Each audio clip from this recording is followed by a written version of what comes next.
Hello everyone. This side उत्कर्ष। और आज हम लोग बात करने वाले हैं कैनेडियन वीज़ा अप्लाई कैसे करते हैं।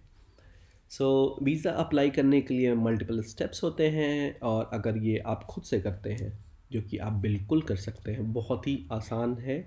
और अगर आप खुद से करते हैं तो आप 25 से 50 हज़ार रुपये अपने बचा सकते हैं, क्योंकि जैसे ही आप बाहर निकलते हैं हमारे पास हज़ारों एजेंट दिखेंगे हमारे आसपास, जो आपसे बोलेंगे ईज़िली कि 25 हज़ार दे दीजिए सर, 50 हज़ार दे दीजिए सर।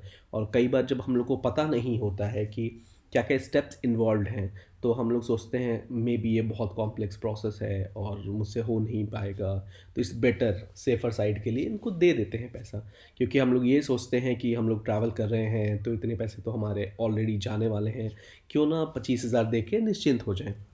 बट मैं ये बताना चाहता हूँ वो 25 हज़ार भी आपकी मेहनत की कमाई है और आप उसे बचा सकते हैं ईज़िली। तो हम लोग देखेंगे कैसे क्या क्या स्टेप्स होते हैं। तो आज जो हम लोग पहला वीडियो बना रहे हैं इसमें हम लोग बायोमेट्रिक्स के बारे में बात करेंगे।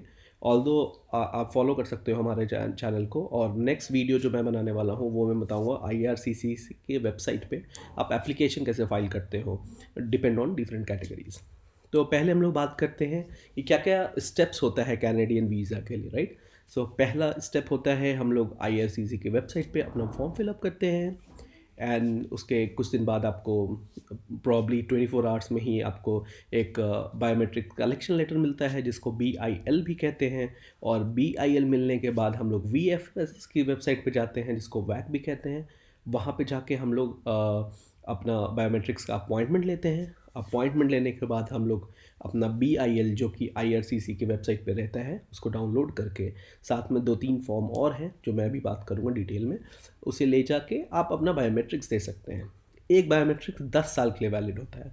फॉर एग्जांपल अगर आपका और जो आपको वीज़ा भी मिलता है कनाडा का, वो 10 इयर्स का होता है। और आपका जो अगर पासपोर्ट की वैलिडिटी कम है, देन वो उस हिसाब से कम भी हो सकता है। से फॉर एग्जांपल अगर आपका पासपोर्ट की वैलिडिटी सिर्फ 5 साल बची है, तो आपको जो कैनेडियन वीज़ा मिलेगा वो सिर्फ 5 साल के लिए मिलेगा।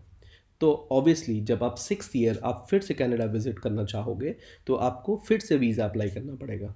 इन दैट केस आपको बायोमेट्रिक्स नहीं देना होगा, क्योंकि एक बायोमेट्रिक्स 10 साल के लिए वैलिड होता है। ठीक है। तो जब आपने बायोमेट्रिक्स दे दिया है तो आपका सेम IRCC के वेबसाइट पे भी अपलोड हो जाता है। और उसके बाद वीज़ा प्रोसेसिंग शुरू होती है। And depends on the information you have uploaded on the IRCC website, like all your details what ever ask for. आपका वीज़ा प्रोसेस होता है, या तो अप्रूव होता है या डिनाई होता है। In some cases they will ask for more information as well. आप उसे अपलोड कर सकते हो। एंड उसके बाद आपको वीज़ा स्टैंपिंग के लिए रिक्वेस्ट जनरेट हो जाती है, एंड आपको कोरियर करना पड़ता है। कोविड के टाइम में कोई भी इन पर्सन सर्विस नहीं है, so there will be a courier guy who collects your passport and then get it stamped from Delhi, no matter where you live in. So it goes to Delhi, get it stamped, and then वो फिर postal से आपको वापस मिल जाता है आपके address पर। That's the whole process, that's it, right. And किसी केसेस में आपको थोड़ा ज़्यादा टाइम लग सकता है, कभी थोड़ा कम भी लग सकता है। So let's start. अब हम लोग देखेंगे वेबसाइट पे जाके VFS की कि कैसे हम लोग को प्रोसेस करना है। तो सबसे पहले आप अपना ब्राउज़र खोल लीजिए, and then you can simply write VFS Canada. मैंने खोला है ऑब्वियसली, तो पहले सजेशंस में ही आ रहा है, बट अगर आपने नहीं भी खोला है, you can search for VFS Canada and then you get these options. तो जो सबसे पहला ही ऑप्शन होता है उसमें लिखा होता है वीज़ा VFSglobal.com। ये मैं आपको डिस्क्रिप्शन में भी लिंक दे दूंगा, तो इजी होगा आपके लिए, but you can easily find it out. आप जब इस पर क्लिक करते हो तो it will open up something like this. So यहाँ पे आपके लिए ऑप्शंस होता है apply for a visa. So आप वीज़ा का भी हेल्प ले सकते हो VFS से फुल एप्लीकेशन अप्लाई करने के लिए, बट अभी हम लोग सिर्फ बायोमेट्रिक्स की बात कर रहे हैं। एंड देन अपॉइंटमेंट, जो कि अभी हम लोग देखने वाले हैं, एंड देन सेंटर फाइंड करना है and additional services. So we are planning to book an appointment, so we click on book an appointment for an appointment। तो ऐसा कुछ डिटेल्स आ जाता है यहाँ पे। और जैसा हम लोगों ने पहले ही बात की थी, पहला इसमें अगर मैं इसकी जो भी लिखा है उसका जिसकी बात करूँ, तो पहला इसमें लिखा होता है कि first you need to find out whether you need to give biometrics और नॉट, राइट। सो अगर वो डिटेल जानना है तो आप CIC की वेबसाइट पर जाके जान सकते हो, ये लिंक दिया हुआ है और ऊपर में। एंड सेकंड इसमें डिटेल्स है कि अगर मान लो आपका कोई इमीडिएट केस है, फॉर एग्जांपल गॉड फॉरबिड अगर किसी फैमिली मेम्बर का डेथ होता है या फिर वो क्रिटिकली इल होते हैं, इन दैट केस आपको अगर कनाडा क्विकली विजिट करना है then you need a quick biometrics appointment. In that case आप ऑप्ट कर सकते हो ये सर्विस, ठीक है। And that's it. और सबसे इम्पोर्टेंट बात जो यहाँ पे हाईलाइट मैं कर दूँ कि booking an appointment with VFS global is free of cost, right. क्यों? क्योंकि आपने पहले ही वो सारा पैसा दे दिया होता है अपने इन लोगों को। जब आपने बुकिंग की होती है तो उस समय आपने पहले ही पैसा दे दिया होता है, right, book an appointment. Okay, so हम लोग पहले क्लिक करेंगे ऑनलाइन पे। यहाँ पे लिखा होता है कि आप यहाँ क्लिक करेंगे तो नया वेब फॉर्म खुलेगा जहाँ पे आप लॉग इन कर सकते हैं and you can schedule appointment और रीस्केड्यूल अन अपॉइंटमेंट, और एग्जिस्टिंग अपॉइंटमेंट को आप कैंसिल भी कर सकते हो, ठीक है। तो हम लोग पहले यहाँ पे क्लिक करके जाते हैं। तो ये वेबसाइट खुल चुकी है और सबसे इम्पॉर्टेंट ये बात जो है मैं फिर से हाईलाइट करता हूँ और सबसे इम्पॉर्टेंट है, क्योंकि कई बार क्या होता है हम लोग को पता नहीं होता है and suddenly we don't know कि कौन हमें कब चीट कर ले। अगर हमारे पास इंफॉर्मेशन नहीं है, हम lack of information is dangerous, because अभी कोई भी आपसे पैसा मांगेगा और आपको नहीं पता है कि पैसे देने हैं या नहीं देने हैं, तो आप ऑब्वियसली उस पर ट्रस्ट करके पैसे दे सकते हो। तो आप जब इनरोल करते हो IRCC की वेबसाइट पे तो उसी समय आपने फ़ी दे दी होती है 85 कैनेडियन डॉलर। सो आपको यहाँ VFS ग्लोबल जब आप बायोमेट्रिक्स ले जाते हो तो आपको कोई भी पैसे नहीं देने, 1 रुपये भी आपको नहीं देने हैं, ठीक है। और सबसे इम्पॉर्टेंट बात, आजकल कोविड नॉर्म्स के कारण बहुत सारी जगह ऐसा हो रहा है कि मतलब इंडिया में तो हो ही रहा है ऑब्वियसली, कि अगर आपका नेम अपॉइंटमेंट पे और आपके पासपोर्ट पे नहीं मैच करता है इन केस, तो आपको एंट्री नहीं दे रहे हैं वो लोग, ठीक है। तो मेक श्योर कि आप जब अपॉइंटमेंट ले रहे हो तो नेम परफेक्टली मैच हो रहा हो पासपोर्ट से और सब कुछ परफेक्ट हो। ये ऐसा ना हो कि आप किसी तरह से ट्रैवल करके जा रहे हो एंड देन आपको रिटर्न बैक आना पड़े, ठीक है। सो अब हम लोग देखते हैं यहाँ पे डिफरेंट बैग के टाइमिंग्स डिटेल्स एंड वगैरह वगैरह दिया हुआ है। So we have 10 centres in India, ठीक है। तो अब हम लोग प्रोसीड करेंगे। गवर्नमेंट टाइप बायोमेट्रिक्स एनरोलमेंट का ये हमारे पास आ चुका है। और इसमें सबसे इम्पॉर्टेंट बात, अगर आप महाराष्ट्र से हो, फॉर एग्जांपल आप पुणे में या मुंबई में अपना बायोमेट्रिक्स कराना चाहते हो, तो आपको एक चीज़ बहुत इंपॉर्टेंट ध्यान देनी होगी, क्योंकि मुंबई में अभी क्या है कि अगर आप फुल्ली वैक्सीनेटेड नहीं हो इन केस, और आपका अगर हो भी तो अगर 14 डेज़ कंप्लीट नहीं हुआ है सेकेंड डोज का, तो they don't consider you are fully vaccinated. तो इन दैट केस आपको पोस्टपोन कराना होगा अपना अपॉइंटमेंट, क्योंकि आप एंटर नहीं कर सकते हो उस सेंटर में, ठीक है।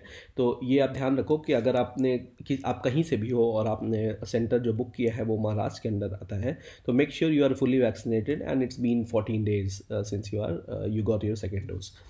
सो कंफर्म दिस। इन केस नहीं होता है आप इजली रीस्केड्यूल भी कर सकते हो, ठीक है। That's it. एंड देन आप इस पेज पे आते हो। यहाँ पे आपके पास सारे सेंटर्स होते हैं जहाँ जहाँ ये पॉसिबिलिटी है बायोमेट्रिक्स की इंडिया में।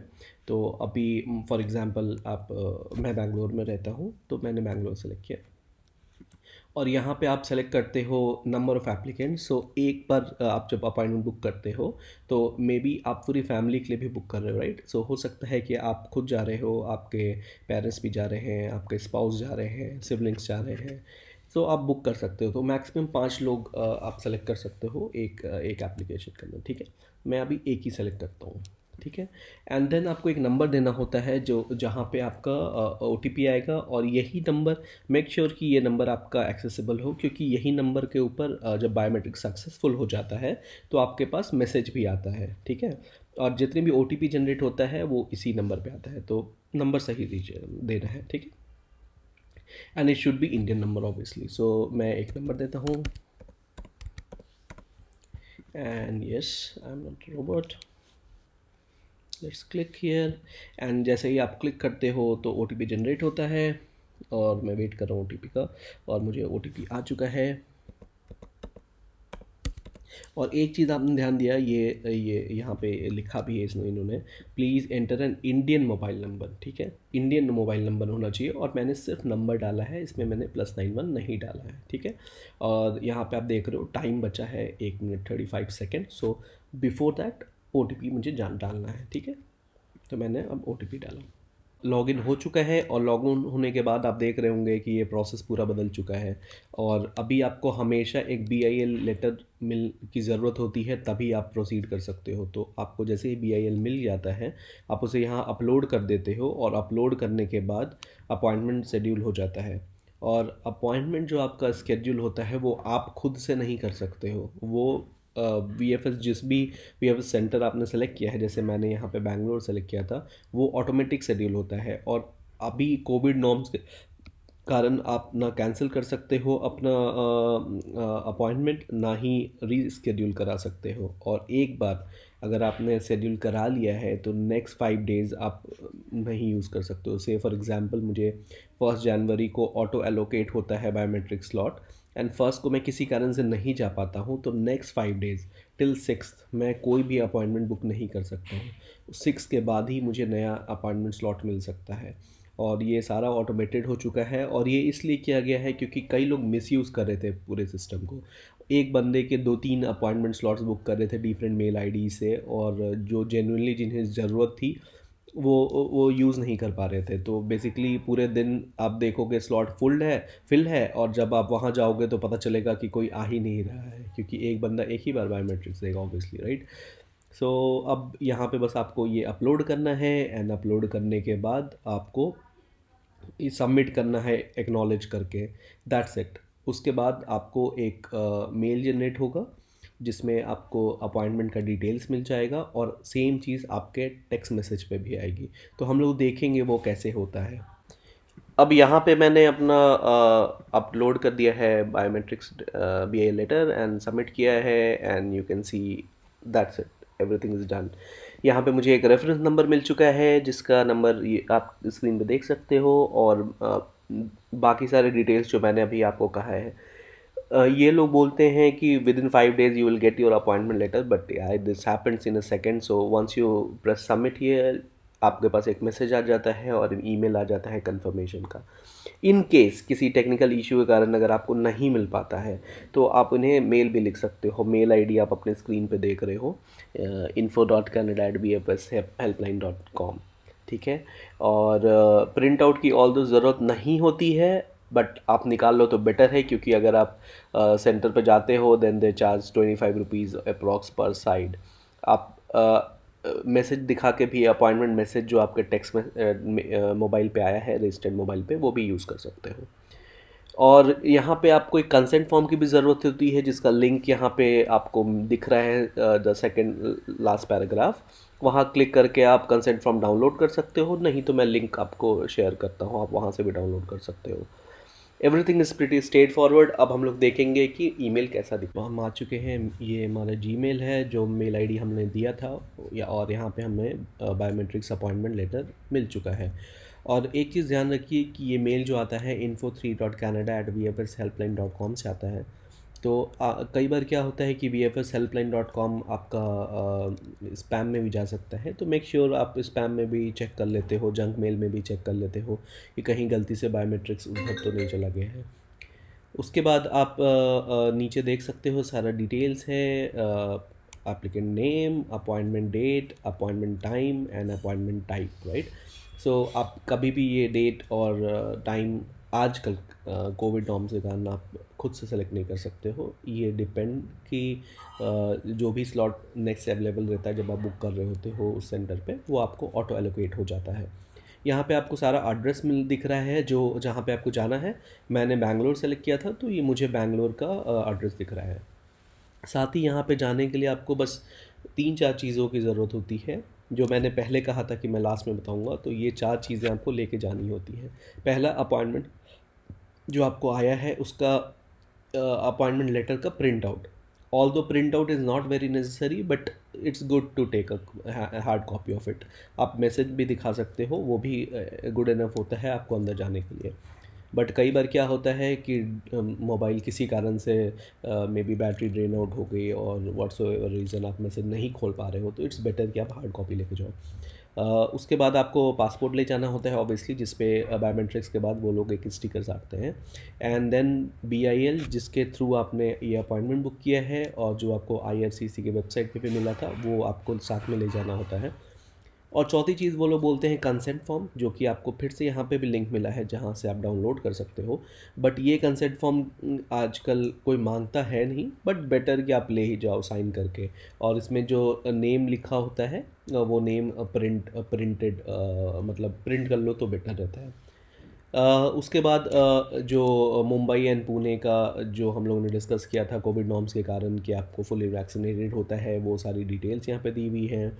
एंड देन यहाँ पे FAQs है, जो कि सबके मन में क्वेश्चंस आता है आजकल कि अगर मुझे जल्दी डेट चाहिए तो क्या करना होगा, which is not possible obviously, यहाँ पे क्लियरली लिखा हुआ है। और अगर मान लीजिए आपको जो एलोकेट हुआ है टाइम, अगर उसमें आप नहीं जा पाते हो, तो उसके बारे में जैसा हम लोगों ने डिस्कस किया था कि अगर आप नहीं जा पाते हो तो नेक्स्ट 5 डेज़ आप नहीं बुक कर सकते हो। सो आफ्टर दैट आप फिर से ट्राई कर सकते हो। और रीस्केड्यूलिंग एंड कैंसिलिंग अपॉइंटमेंट आजकल नहीं होती है, तो वो भी यहाँ पे क्लियरली लिखा हुआ है। तो जो भी आपको एलोकेट हो रहा है टाइम, उसी पे आपको जाना होता है। That's it, that's all about biometrics appointment booking process. आगे हम लोग और भी वीडियोस बनाएंगे, और कोई भी चीज़ की ज़रूरत हो तो कमेंट करिए, और feel free to ask your queries. And अगर आपको अच्छा लगा ये information, please do subscribe and like this video. Thank you.